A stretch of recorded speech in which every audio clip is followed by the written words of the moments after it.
चिवारो नमस्ते, welcome to back my vlog Roj Limbu. आज भने म यहाँहरूलाई लैजाँदैछु ताप्लेजुङको फक्ताङलोङ गाउँपालिका अवस्थितमा रहेको तागेरानी अभुमाङ फुक्को।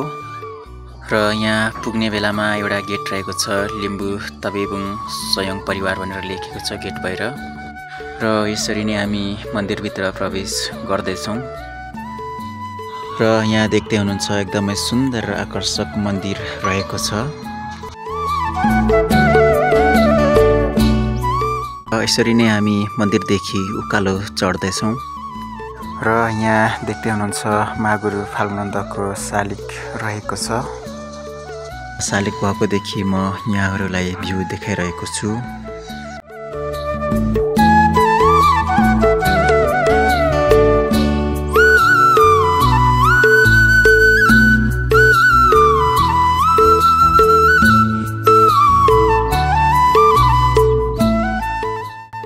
र यसरी नै फेरि हामी अघि बढ्दैछौँ। हामी फाइनली किरात तागेरानी अभुमाङ फुक्को पुगिसकेका छौँ। हामी फुक्कोतिर प्रवेश हुँदैछौँ, अन्तिमसम्म फलो गर्नुहोला। र यहाँ भाइहरूले हेर्दै हुनुहुन्छ के छ, आउनुहोस् म देखाउनेछु। यहाँ एउटा दुलो रहेछ फुक्को, र यहाँबाट एकदम चिसो हावा आउने रहेछ। म यहाँहरूलाई यहाँ देखाइरहेको छु, मेन फुक्कोको बाहिरको दृश्यहरू देखाइरहेको छु, हेर्नुहोला।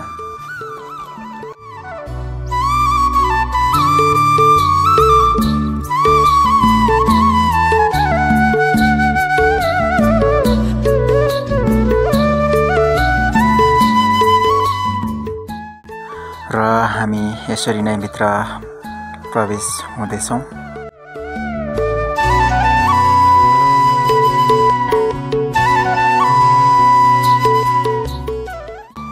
यो चाहिँ भित्रको दृश्य देखाइरहेको छु यहाँहरूलाई। भिडियोलाई स्क्रिप नगरी हेर्नुहोला। भित्र चाहिँ यस्तो रहेको छ, एकदमै डरलाग्दो छ। म चाहिँ पछि भाइहरूलाई चाहिँ अगाडि पठाइरहेको छु, किनभने म अगाडि जान अलिक डर लागिरहेछ। भित्रको दृश्य चाहिँ यस्तो रहेको छ। भित्ता ढुङ्गाहरू चाहिँ आकाशको ताराहरू जस्तै टिलबिल बल्ने रहेछन्। मलाई अचम्म लाग्यो, किनभने धेरै ठाउँहरूमा यस्तो गुफाहरूमा भित्र छिर्ने क्रममा मैले यस्तो ठाउँहरू चाहिँ मैले देखेको थिइनँ। तर यो ताप्लेजुङमा चाहिँ यस्तो ठाउँ रहेछ, देख्न सक्नुहुनेछ।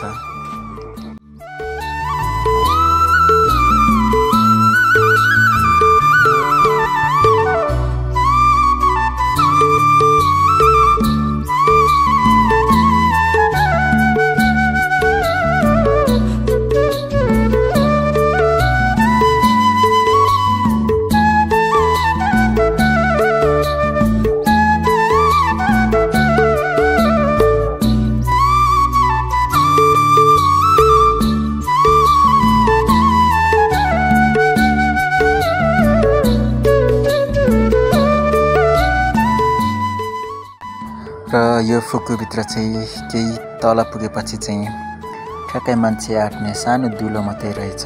यहाँ भाइ चाहिँ जान मानिरहेको छैन डरले। यो त अगाडि जान्न, यो त अगाडि जान्न।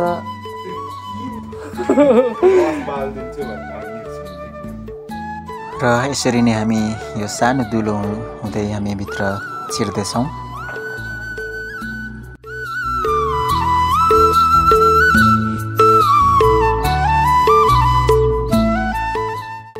र यहाँ बिचमा सानो भए पनि तर भित्र छिरिसकेपछि भित्र चाहिँ ठुलै ठाउँ रहेछ। र हामी चाहिँ यहाँदेखि तल चाहिँ हामी जान सकेनौँ, किनभने यहाँदेखि तलको गहिरो चाहिँ एकदमै डरलाग्दो भएकोले हामी अब यहीँदेखि हामी रिटर्न ब्याक हुनेछौँ।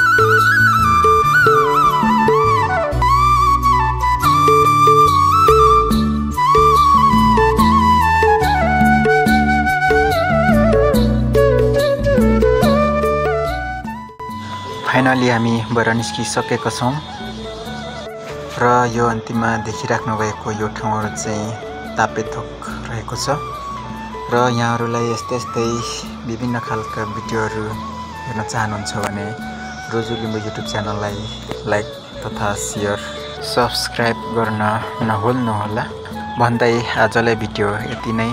नेक्स्ट टाइम फेरि भेट्ने बाचाका साथ म पनि छुट्टिन चाहन्छु। हवस् त, बाइ।